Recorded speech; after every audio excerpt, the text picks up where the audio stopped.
BJP ಸರ್ಕಾರಿಗೆ ಹೇಳಿ ಧಿಕ್ಕಾರ, ಮೋದಿಗೆ ಹೇಳಿ ಧಿಕ್ಕಾರ,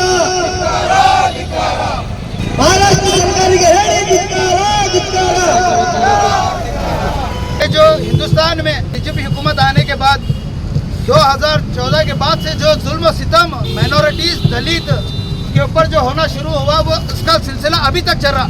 एनडीए की हुकूमत है, एनडीए की हुकूमत में भी अब तक 60 लोग नूब लिंचिंग हुए हैं। रिसेंटली कोल्हापुर में एक मस्जिद के ऊपर हिंदुत्व ऑर्गेनाइजेशन की तरफ से अटैक हुआ। लिंचिंग का रेशियो तो आप तमाम लोगों के पास है, कितने मुसलमानों के ऊपर अत्याचार हुआ, गौ रक्षा के बिल पे कितने लोगों को मारा गया। मगर साथ ही साथ दलित का भी एक फैक्ट शीट है यहाँ पर। आप लोगों को मालूम होना चाहिए हर एक हफ्ते में 13 दलित का खून होता है। हर एक हफ्ते में 5 दलित का घर को जलाया जाता है हिंदुस्तान में, जहाँ पर दलित माइनॉरिटी की कोई इज्जत नहीं है। यहाँ पर मंजुनाथ भंडारी, दलित सेना के डिस्ट्रिक्ट प्रेसिडेंट गुलबर्गा। दलित के ऊपर हमला हो रहे और मुसलमानों के ऊपर हमला हो रहे। कोल्हापुर में मस्जिद के ऊपर क्या पूरा हिंदू भगवतदारी हमला हो रहे और है, उनके ऊपर सबके ऊपर केस होना इमीडिएटली और उसको तड़ी पार होना। हाँ, उसके आस्ती पास्ती क्या है वो मुठगोल करना, उनके ऊपर रौडी शीटर डालना। चर्च के ऊपर भी दाड़ी हो रहे, मस्जिद के ऊपर भी हमला हो रहे। ये हम खंडनीय करते हैं। महाराष्ट्र गवर्नमेंट एक्शन में आना चाहिए, जितने भी कल्प्रिट्स हैं उनको अरेस्ट करना चाहिए जल्द से जल्द। इसके ऊपर भी अभी तक काम नहीं हुआ है, पूरी दुनिया देख रही है, ये पूरे वीडियो वायरल हुए हैं, उसके बावजूद भी सिर्फ एक आदमी के ऊपर एफआईआर होती है। तमाम लोगों के ऊपर एफआईआर होना चाहिए और उत्तर प्रदेश में जो राजनीति जो चल रही है बुलडोजर की राजनीति वो बंद होनी चाहिए और टारगेट किलिंग जो मुसलमानों को और दलितों को आदिवासियों को जो बनाया जा रहा है वो भी बंद होना चाहिए। वक्त की ज़रूरत है कि भाई इन जुल्म के ख़िलाफ़, इन मजालिम के ख़िलाफ़ अवाम को रोड पे आना चाहिए, पहली बात। दूसरी बात यह है कि भाई एडमिनिस्ट्रेशन की ये ज़िम्मेदारी है कि तमाम अवाम को, तमाम जमहूरियत पसंद अवाम को इसका तहफ़्फ़ुज़ दे और तमाम जमहूरियत पसंद अवाम की भी ये ज़िम्मेदारी है कि अपनी हिफाजत खुद करने का भी हमें संविधान ने जो है ना इजाज़त दी है, उसके लिए भी हमको आगे आना चाहिए। क्योंकि ये संविधान सिर्फ वन साइडेड नहीं है, ये संविधान जो जिसका बचाव होता है, ये संविधान में अवाम की सबसे बड़ी जिम्मेदारी होती है कि इस संविधान की हिफाजत करने के लिए, ख़ुद की हिफाजत करने के लिए, हमारे घर की, हमारे इंस्टीट्यूट्स की हिफाजत करने के लिए, हमारे मुल्क की हिफाजत करने के लिए अवाम को भी मैदान में आना चाहिए, तभी जो है ना ये संविधान महफूज हो सकता है। इंसाफ खुद जालिमों के साथ जाएगा, इंसाफ खुद जालिमों के साथ जाएगा। इस हालत में कौन अदालत को जाएगा? क्या बात है, बहुत खूब।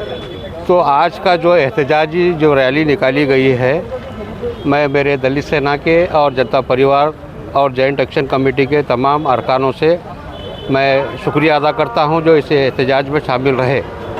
अब रही बात कि मुसलमान और दलितों के ख़िलाफ़ जो जुल्म और सितम हो रहे हैं, जब से 4 जून से पार्लियामेंट इलेक्शन का नतीजा आने के बाद इतना बड़ा जुल्म हो रहा है कि 8 मॉब लिंचिंग हुए हैं, 8 हुए हैं, जिसमें टारगेट सिर्फ मुसलमान को बनाया गया है और पड़ोसी रियासत में हमारी इबादत गाह को नुकसान पहुंचाया गया है।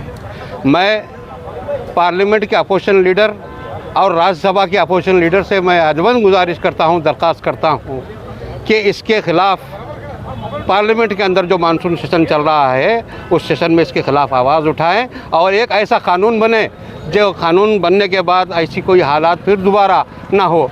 मैं दोबारा अपनी बात को ख़त्म करने से पहले दोनों अपोजिशन लीडरों से गुजारिश करता हूं कि तमाम पार्टियों को इत्तेहाद में लेकर ये कानून बनाएं। बार बार दलितों पर, मुसलमानों पर अत्याचार कर रही है, जुल्म कर रही है। कई एक हिंदू संगठन मुसलमानों के ऊपर जुल्म कर रहे हैं और बीजेपी सरकार उनका साथ दे रही है। इनके खिलाफ ये प्रोटेस्ट रखा गया था।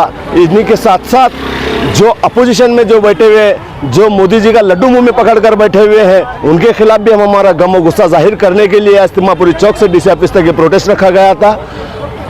आप लोगों के मीडिया के माध्यम से ये देखा गया है 10-12 दिन पहले जो कोल्हापुर ज़िले में जो विशालगढ़ में जो किले के पास की जो मस्जिद को तोड़ा गया, जो मुसलमानों के घरों को तोड़ा गया, वहाँ सैकड़ों लोगों को मीडिया के माध्यम से दिखाया जा रहा है, जबकि घरों में घुस रहे हैं, मस्जिद के ऊपर चढ़कर तोड़फोड़ कर रहे हैं, लेकिन वहाँ पर सिर्फ एक शख्स के ऊपर एफआईआर होती है। ये इस तरह की राजनीति हमें कबूल काबिल नहीं है। इसीलिए हम तमाम उन लोगों के खिलाफ हमें ये राजनीति, ये बीजेपी सरकार के खिलाफ, हम बीजेपी की सरकार के जितने भी राजनेता हैं जो कम्युनल हैं, तमाम लोगों को हम एक वार्निंग देने के लिए शहर गुलबर्गा में मुसलमानों के, दलितों के, क्रिश्चियन के जानिब से प्रोटेस्ट रखा गया था।